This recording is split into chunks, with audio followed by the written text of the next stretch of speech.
Okay, we're back. At least 2/3 of us are back. We're waiting for C4 Quad to re-enter the meeting, and hopefully he'll get in with us soon, and we'll be able to keep him in the loop.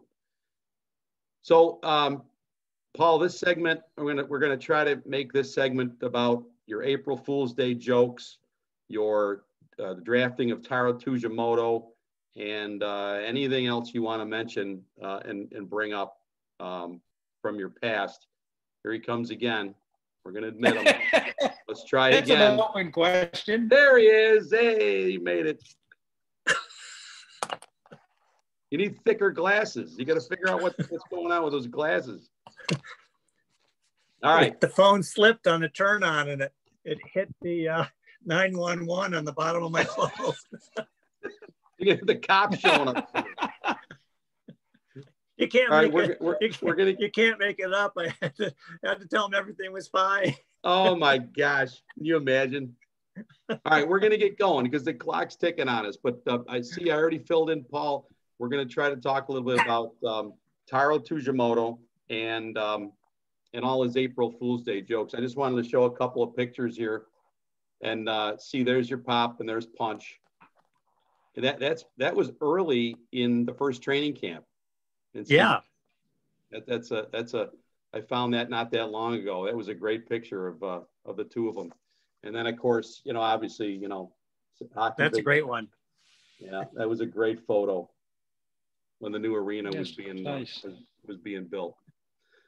So Paul, we'll start with you. Taro Tujimoto, 1974. The NHL draft, and I love your story of this, and it's been told numerous times, but every time I hear it, it gets better and better and better. So I want you to talk a little bit about the draft, first of all, how it was proceeding, and then how you guys, John Anderson, whoever else was involved with it, came up with the idea.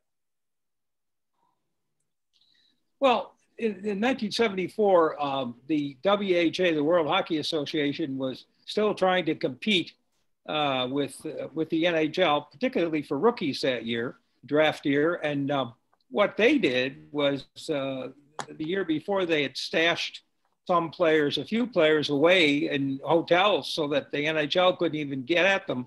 That was in the days before everyone had an agent. Not everyone had an agent then. Many players didn't. So the NHL decided to run a so-called secret draft, and it was done on the phone. And instead of going to Montreal or whatever, sitting around tables and hearing the draft be made public, each round was the only person that heard you make a draft was your own staff. So you had a bank of phones sitting on the desk, and then after you drafted, they would go to the next team in the order of draft, and they would call that team and say, they would tell them who was drafted in all the rounds since they drafted before. So there was 14 teams. So you had to wait for 13 other calls from you. So you were told who was drafted. So you didn't draft a guy that was already drafted, right? So that was so boring. Like the first round took half of my life. Then the second round took longer. And by the end of the first day, we still had to come back. There was unlimited drafts then. You could draft as long as you wanted to draft, you could draft. If you might be drafting 13, 14, 15, 16th round and be the only team drafting, but if you wanted to draft, you could draft. So sitting in the room with Punch Imlach, John Anderson, who was the director of scouting, Floyd Smith was the coach. And by the second day, we were all, and Imlach was, he was the boss, so he could swear louder. And he was so tired of this. So we sat there and waiting for our turn to come again on the phone.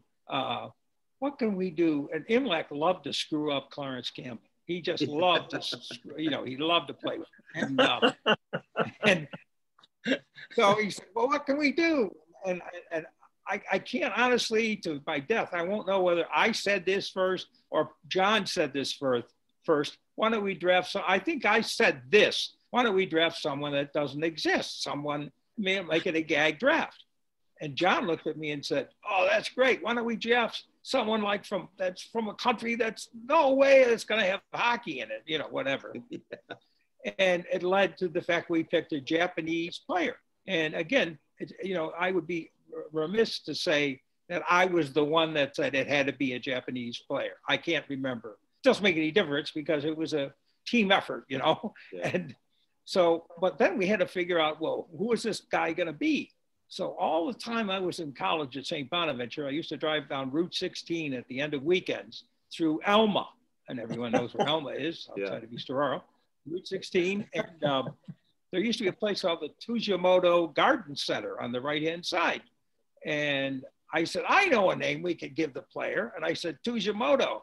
And John said, how do you spell that? And I spelled it out, TsuJimoto. And I didn't know anything. I knew it was a Japanese name, but that was.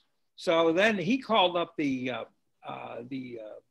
place on Delaware Avenue at the time, the International Center or something like that. He called up and asked if they could find a common, this was days before the internet, remember. They could give him a common first name in Japan. So they gave him Taro. And then he called out to the Tujimoto Garden Center and he talked to Mr. Tujimoto Sr. At that time, who was not a hockey fan. He was an emigre, actually. And he asked him about the same thing. He was calling for the Sabres. And he says, is Taro a good first name? And he said, yeah. So, okay. So we drafted Taro Tujimoto. And I gave him stats. I think I gave him 5'8", 175, something like that. Shoots left, centerman, had 15 goals, 10 assists year before with the Tokyo Katanas, which is a word for sword in Japan, katana. And we drafted him. And the hysteria at the moment for John, myself, and Punch, and Smitty too, was that we could just picture Mr. Campbell having to spell back to 13 other teams in the first, whatever round it was. Buffalo takes Taro Tujimoto from the Tokyo Katanas. Now you can imagine scouts all over the NHL going, who the bleep is that? Yeah. And you can imagine Campbell having to spell TAROTSUJ over 13 times on long distance phone calls. Yeah. It was hysterical. So at the end of that, the gag was over. And then I looked at Punch and I said, why don't we put out a release, we drafted him. Let's give him the full boat. So we went on from there. We told the media that we drafted him and a lot of people bought it completely. And then we put him in the training camp guide, we had Rip Simona hung out equipment for him at training camp, so if he showed up and actually we pulled a good one on Seymour's dad. And his brother, Taro, says, that was a bumper sticker. That says Think Stanley Cup, by the way, the bumper sticker that John is holding up now. That's right. Japanese. We talked to Seymour's dad and his brother, and they thought we didn't let him in on the joke. I mean, because we were devilish, frankly. They owned the joint. And you got to tell the story. There was this guy, didn't even tell the story about the hotel. It's hysterical. Oh, well, yeah. This is my favorite. So I went on and we're in training camp and it was only 2 or 3 days in. And by that time, no Tujimoto had showed up, St. Catharines. And we're at this hotel that we stayed and it was lunchtime. And Floyd Smith and I were sitting on big couches in the lobby and small lobby. And we noticed Seymour III having lunch with somebody who I didn't recognize, but he was having lunch with, maybe a friend or an associate or something. And I also noticed sitting in that lunchroom, there was this guy who was definitely, well, he probably Japanese Canadian, but he was definitely Japanese. He wasn't Chinese, he was Japanese. And he was having lunch there. And the devil got in me and I went to the woman at the desk and I said, do you page people here? And she said, yes, we do. I said, well, would you take this name down and I'll tell you how to pronounce it. And I told her, and I said, when I give you the signal, would you page him? She said, certainly, sir, I'll be glad to. I gave her Taro Tujimoto. So when that guy got up to leave, finish his lunch and pay his bill and walk out, he was walking out and I had him paged. And of course, he wasn't Taro Tujimoto, so he just kept walking. And about 20 feet behind him, moving rather rapidly, was Seymour's dad. because he thought that was the real Taro Tsuchimoto and he wanted to meet him. Well, when he got about as far as Blake Smith and I, we just rolled off the couch with laughter. And he stopped just briefly, and then by that time the guy disappeared.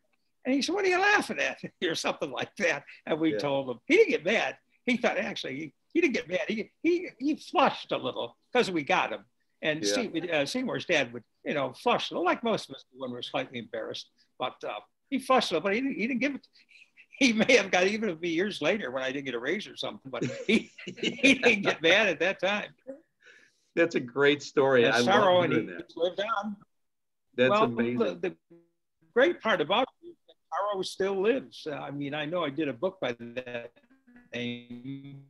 It's a memoir, and that story's in it, and about a lot of the other gags I pulled. But the fact is that to this day, there are people, and there's the book. To this day, if you go to the building, you'll occasionally see a Taro jersey. How many years ago was that? 1974. Yeah. That's 46 years ago. And there are still people come to Sabres games wearing occasionally with a Tsuchimoto jersey on. Number 13. Mm-hmm. You gave him 13. Yeah. And he has his own playing card. He does. Lucky number 10. He's got his own playing card. You believe that? Unbelievable. What a great story. And oh yeah, you can also buy a biography of an autobiography online of Taro Tsuchimoto. I didn't write that. And then there's some guy on Facebook that uses Taro. He's been using it for years. I have no idea who it is, but people accuse me, and it isn't me. I'll tell you that. He's the nicest guy too. He always chimes in on our conversations, and he's just a nice guy. I wonder. I always thought it was you. I thought it was you, Paul. I wonder if he could play hockey. No, honest gentleman. I would tell you. This is my last confession here, guys. Yeah, right. Well, what a great SHK3's ghost on Twitter. Well, yeah, right. That's right. I've been trying to figure out who that is. I think he's from Missouri, and I have an idea who he is, but I don't know his name. But I have an idea who he is. But he's a nice guy too. He's fantastic, funny guy. But yeah, the Taro story just never gets old. It's going to live forever in Sabres history. It's just, and it's got your fingerprints written all over it with your sense of humor. You can really tell that you were the lead person in that whole story. That brings me to another point about your great history with the team. Your April Fool's Day jokes were absolutely legendary, and they have fooled some really, really supposedly higher up people in broadcasting. And I want you to talk a little bit about how you get started with the April Fool's Day jokes. I know you always used to prank people at your other job and things like that, but how'd you bring that to the Sabres? Well, when I was with GM, I pulled a couple of good ones, even with GM, which is not the kind of company you pull jokes at, believe me. And I have a sense of humor that I never pulled a mean joke on April Fool's Day in my life. In fact, I don't think I ever pulled a mean joke. If I did, it was by accident. But I love silliness. I have a silly sense of humor. And when one year I just decided that it would be fun on April 1st to put out a news release from the Sabres with, a content would be an April Fool's joke. So I think the first one I did was, in fact, this was the first one I believe, was Slider X, where I put out a release saying that the building was undergoing, they were digging up the pipes to put in a new brine system for the ice, right, in Memorial Auditorium. So they're doing that in the summer. So that was reality. I used to try and attach my jokes to some reality. So I sent out a release saying that we were going to be the first team in hockey to skate on plastic ice. They were putting in a new plastic ice surface in the auditorium the next year. And it went out, and I thought, like people will get a laugh. You know what I mean? Just a smile out of it and all that. And Slider X, I gave it the fun name. And then the release went out, and it was for release Saturday morning, April 1st, whatever the year was. And on Friday night, I tuned in Channel 2 Sports, and Ed Kilwer led off his newscast, the sportscast, with the fact that he had learned exclusively that the Buffalo Sabres were going to skate on plastic ice next year on the new surface. And Ed, was using this as a big lead to his news and sportscast. And so at the end of the newscast, I was almost on the floor laughing at home. Oh, man. At the end of the newscast, I had his private number in his office. And I called him and I got him on the phone and I said, Ed, Paul Wieland. And he said, yeah, Paul. I said, I'm really pissed at you. I said, and he said, why? I said, because you broke the release date on that release about Slider X. It's for tomorrow morning, not tonight. And he bit even harder. I didn't tell him it was no joke. No, I told him you broke the release date. That's an honor in the business. If you get a release that says for such time and such date, in the past, it was that you honored it, right? You didn't do it. So didn't put it out until that time. So that's what I yelled at him about. I never mentioned that it was a joke. You never so he was madder now. Probably still is mad at me. He might have let that go by now. That was, you actually foretold the future because there's plastic ice. There's actually, there's companies that have. Garrett's involved with the guy that sells. That's right. That's exactly right. I was going to mention. Yeah, the other thing about Slider X, I got a call from the Canadian Press, which is the AP of Canada, as you know. And a reporter's on the phone saying that he just talked to Clarence Campbell, the president of the league, and he started reading me the quote he took down, which was something like this. Well, the league has always been in the forefront of technology. And while I'm not personally familiar with that particular product, I'm sure that the Knox brothers are making a good judgment and putting it in, and I'm sure the league will be able to handle it. Something like that. It's like, I got the commissioner, the president of the league with the joke. And he just, a lot of jokes, as you know, from being taken on lightweight jokes, fun jokes.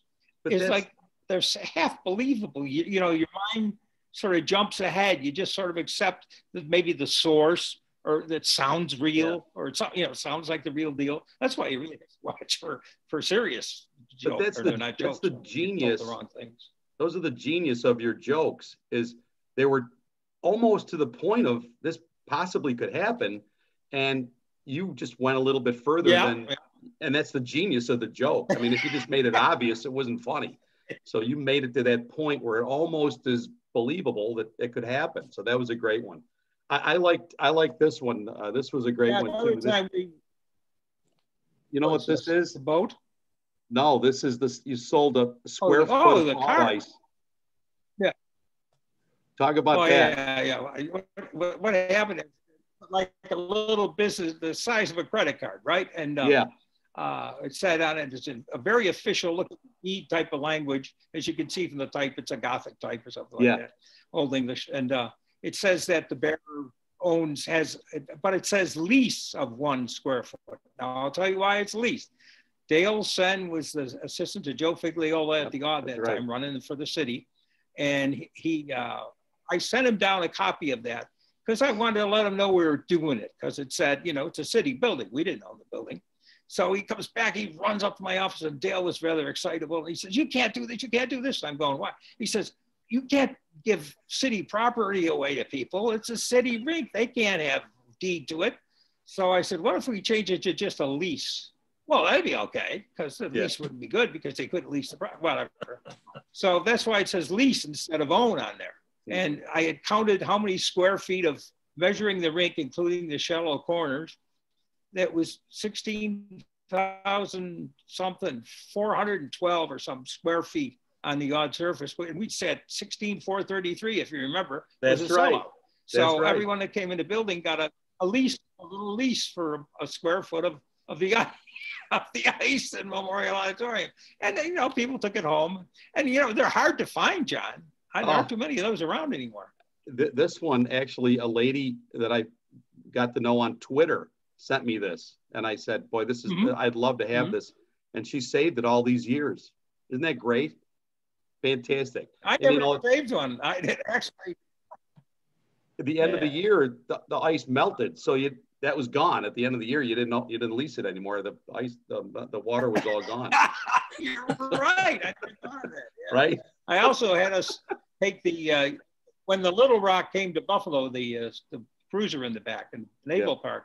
I put out a release that April Fool's saying that we had bought the Little Rock and we were going to use it as a summer training vessel. Yeah. And take the families out so they could have a vacation at the same time. Their husbands could work out the decks and do PT and all that kind of stuff and to get in shape for training camp. And Jerry Eskenazi, who was a hockey writer for the New York Times at the time, I think he's deceased, I'm not sure. He wrote in his Sunday column notes about the NHL, he wrote 2 paragraphs in which he accused us of wasting our season ticket holders' money by buying a stupid ship for use in the summer. He didn't say stupid, but he in effect said stupid. Yeah, like how could they possibly spend money doing this and buying a ship? Fans are already paying high enough prices for these tickets, type of thing. And I just loved every second of it. But again, it was so close to reality because the ship was parked right there. So people believe. Oh yeah, you can see it. I sent out a picture called the official team yacht. I had on this Buffalo Sabres official team yacht with the logo, and I took it was a black and white 8x10. A lot of SS Sabre. It got, in fact, be honest, that story ran coast to coast by the Associated Press with the picture in the Sunday papers. A lot of Sunday papers across the country carried it. It's total, but that was a joke, but they still publicized us anyway. I guess it was fun. Paul, you want to tell a story about America's team? There it is. Oh yeah, that was another one. I declared America's hockey team. Yeah, as you can see, John's holding up if you go over to John. Yeah, there it is. Yeah. We had a sticker made too that made it look like we were America's hockey team with a red, white, blue flag type background. And there's Gilbert Perreault on the cover. I had a commercial artist do a cover of Time, and we sent out a release saying that this was after the '80 Olympics in Lake Placid, and all these different sports teams. Oh yeah, there it is. And I had us declared. There's a letter on White House stationery that John's holding up at the moment, signed by the president, Ronald Reagan, officially declaring us America's hockey team. Now, I broke a couple of federal laws with that one, gentlemen, because I got a hold of White House stationery, and then used it for a gag. And then I also had the president's name sign it with his automatic signing signature, right? So I broke another law there because using the president's signature is also against federal law. So yeah, I know. I hope they don't come after me now. But so we sent this out. Now this one, I hope nobody got this one. I tried to make him even goofier as I went along so people weren't getting caught. The idea was honestly not to catch media guys. It was to have them have a little fun with us. So they paid attention to us besides just the hockey games on the rink. I mean, we played the games, yeah. But if you have it's sort of like the old reputation of the Green Bay Packers under Vince Lombardi. They were good, but they also were Lombardi's team. Or, there's different sports teams or franchises that you have memories of beside just the players. You think of the Yankees, you might not even think of any particular player, but just, greatness or World Series. Well, I was trying to give us a little bit of a special place in a kind of a business that should have a little fun in it. I mean, you go to games for fun. I hope you do. I did, Yeah. Well, at the time, the Dallas Cowboys were America's team. So you kind of stole that. That's right. And gave it to the Sabres. And that was fantastic. I'll never forget that. That was a fantastic prank. And it really wasn't a prank. It was like, hey, look at us. We're the Buffalo Sabres. And that was a great story.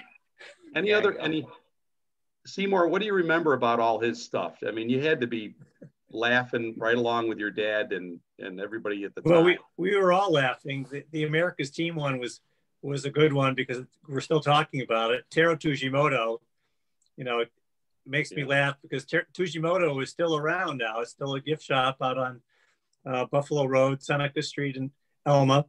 Yeah. And I drive by there all the time on my way out to Knox Farm State Park, which is a wonderful place to walk. Paul had such a great sense of humor, and not only did it carry over in a number of the press releases, but it also carried on into our game day broadcasts as well. Paul, you want to talk about some of those? Oh my God. Yeah. One time we were pretended the game was being broadcast by the BBC from London, and we had a picture of Big Ben in the background in the opening shot.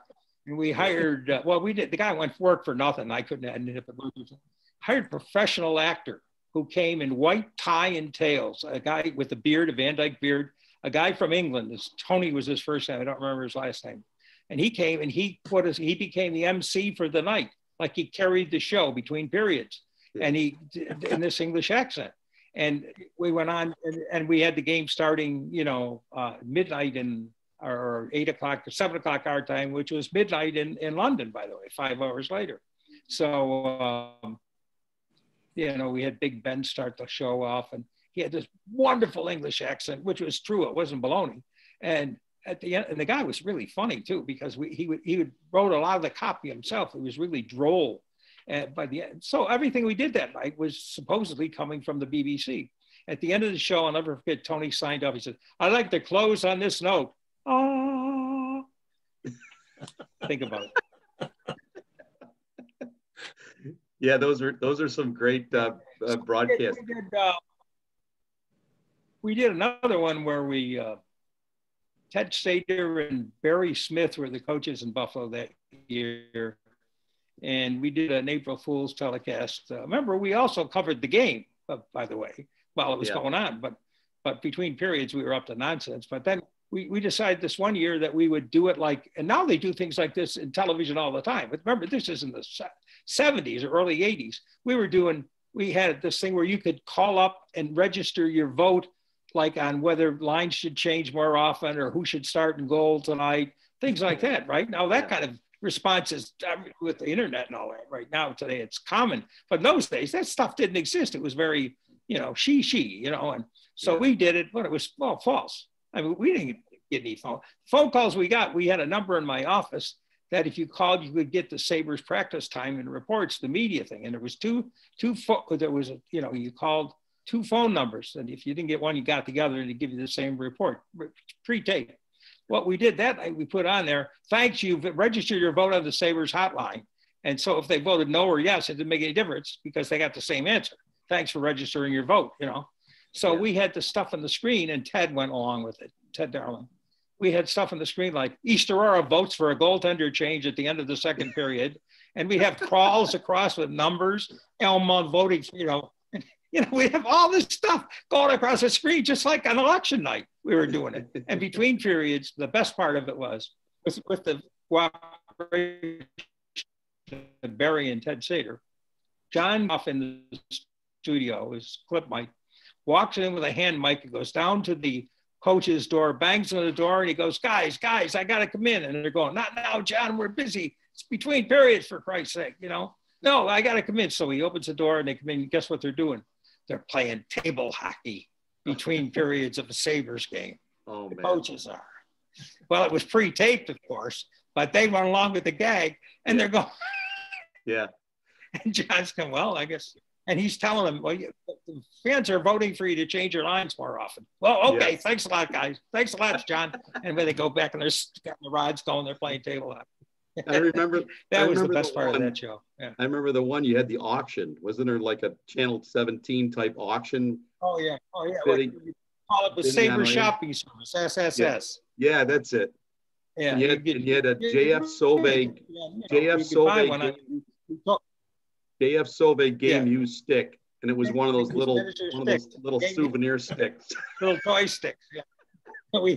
We sold the Benoit hoagie, and we got some hoagies, and they were melting. The mayonnaise was melting under the television lights. And then we sold. That was the days when women were wearing shoulder pads.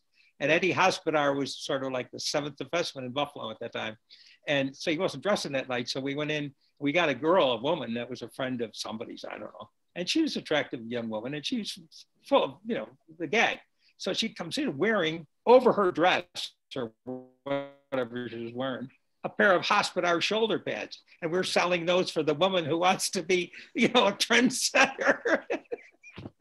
I'm sorry, I'm laughing about it this many years later. That was pretty funny when you saw it. See this cute girl come out with a pair of hockey shoulder pads, or defenseman pads on, nonetheless. They were big. Yeah. That was fun. And Pete Weber tells some great stories about those broadcasts. About, was there like a backwards broadcast or something? It was just all fun stuff. And yeah, you were at the heart of. Tried all kinds of crazy things. Yeah. Yeah, you were at the heart of all that. One of my stuff, favorite stories. This also with a guy who's still alive, Larry Hillman, who became a good friend of mine, and I used to fish at his when he had a fishing camp up north. And he lives in Haileybury now in Ontario. But when his daughter Ashley was a little girl, Larry had a satellite dish, and we were on satellite then. You know, our games were on satellite. They were in the clear. I mean, you could pull them down if you knew where to go. So Larry, I would send him the schedule, what birds were going to be on. He was a buddy of mine, and he could watch the games up in North Bay, you know. And that time there wasn't any cable television. So what I did one night, he used to have Ashley, when she was a little girl, she could watch, we'd do stuff on the pregame, which would be silly, you know, which go out on the satellite, but you wouldn't see it at home. But if you had a satellite dish, you could see it. And we do a lot of goofy stuff, and the guys, the crew would come up with crazy ideas. It was sort of like watching Saturday Night Live by amateurs, you know. And one night I arranged to have a microphone in front of me at the desk where I was directing the telecast. And little Ashley is there watching it with her father, and he knew I was going to come. And all of a sudden, out of her television speaker comes my voice saying, Ashley, Hillman, it's time to go to bed now. Kiss your mom and your dad goodnight and go to sleep. Coming out of her television set while she's sitting there watching it. That was fun. I mean, she you know, she was a little girl, so she, okay, you know, off she went, you know. Yeah. Then Larry was just. That's pretty good. Yeah. That wasn't bad. That was a harmless one. Paul, do you have any other favorite moments from your tenure at the Sabres? Well, you know, I think I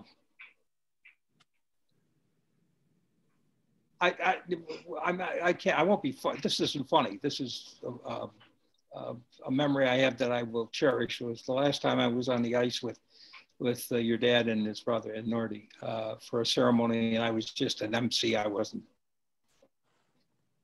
highlighted, you know, center of the ceremony. I can't remember. I think they were awarding a saber to the late Roger Crozier, you know, one of the ceremonial sabers. And Seymour, your dad, dubbed Roger a knight. You know, that night was particularly poignant to me. And then later, when your dad was ill, and obviously ill, I was on the ice one night for a ceremony with him, and you know, he was doing something, and I, you know, honestly, I can't remember. I was rather overcome. I can't even tell you who the ceremony was for. One of our heroes, one of our alumni. But when I stood next to him, and I realized I just spent, you know, and that was in the last year that I was there in 95, 96. And I knew he was very ill, and you know, it's obvious, as you well know. Right. And that's a poignant memory I have. Those guys were the, and not to blow and smoke at you, Seymour, honestly. Your dad and your brother were the finest men I ever worked for. And I just, you know, I think it's good to have laughs, and it's good, thank God, that they were patient with me, or I wouldn't have these stories to tell. But to be with them over the time, and I got my ass chewed out at times, you know, and I usually, when I got it chewed out, it was, but not too often, though. They were pretty good guys. They didn't, you know, stand there over you yelling at you. They just, you know, once in a while, there's something up, they would tell you, and don't do that again. Your brother, your Uncle Nordy would say, don't do that again, young man. Young man, I was 40 something. You know? Yeah, I can relate to that one, Paul. Yeah, how lucky you were to come to an organization that was open-minded, as the Knoxes and everybody that worked there. They let people be themselves, and that's just, you can't ask for better bosses than that. Yeah. I can't conceive of a more dynamic sports franchise other than a Stanley Cup, and I'm not saying it to be funny, than the Sabres. I cannot conceive of a nicer place to be. There were things wrong at times, of course, like any company, but it was a great place to work. And I think most of the people that work there treasure it to this day. And the players, You're holding at my book, another book of mine. You got so many books, but this one I want to make sure I get in, because if any fan out there has not read this book yet, you have to get this book. It is just filled to the brim with all his great stories, all Paul's great stories. And it's just fantastic. I was honored that Paul included me in this book a little bit. And it's just fantastic. You can find them on Amazon. I think they're still on Amazon. They got them on eBay. They're all over the place. So then Perot said to Rico. It's called Then Perot Said to Rico. Fantastic. That was because of the publisher. They were doing a series of books and sports, Triumph out in Chicago. And it would be like, then Vince said to Bart or something like that, you know, like a football book about Vince Lombardi, you know, that kind of thing. Yeah. And so that we're using a series of titles like that, because I didn't want to call it Then Perot Said to Rico. Right. Although it worked out fine. It did. We had just enough time for one last question. I always ask this of our guests because we're running down on time. We're down to about 2 minutes. But again, we could do this for 4 hours if we wanted to. And Seymour, I'll mention this, we're going to have you and your mother on at one of the future episodes. So that'll be fantastic to hear her take on Sabre history. But I asked this of all our guests that come on the show, and it's not even hockey related. It's just tell me your favorite Beatles song. Who wants to start? I can start. I know you're a big Beatles. None. I'm a jazz fan. None. Jazz fan. Yeah. None. Wow. Not that I dislike the sound. I wouldn't even know anything they sang. I've been listening to jazz since I was in 7th grade. And I listen about 5 hours every day to this day. So that's great. Just playing my collection back. I have about jazz 900 CDs, and I had 1,300 LPs in jazz. So you can tell I don't listen to much else. Yeah. Seymour, I know you're a big Beatles fan. If you had to just whittle it down to one. Well, Yellow Submarine certainly would stick out. A Hard Day's Night would be there. I Want to Hold Your Hand. There's no wrong answer. I just want you to know we've had everything from Here Comes the Sun to. Well, that's good too.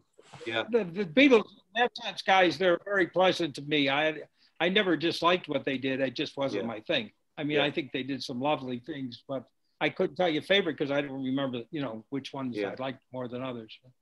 I had the opportunity to watch Yesterday last week, which was fun.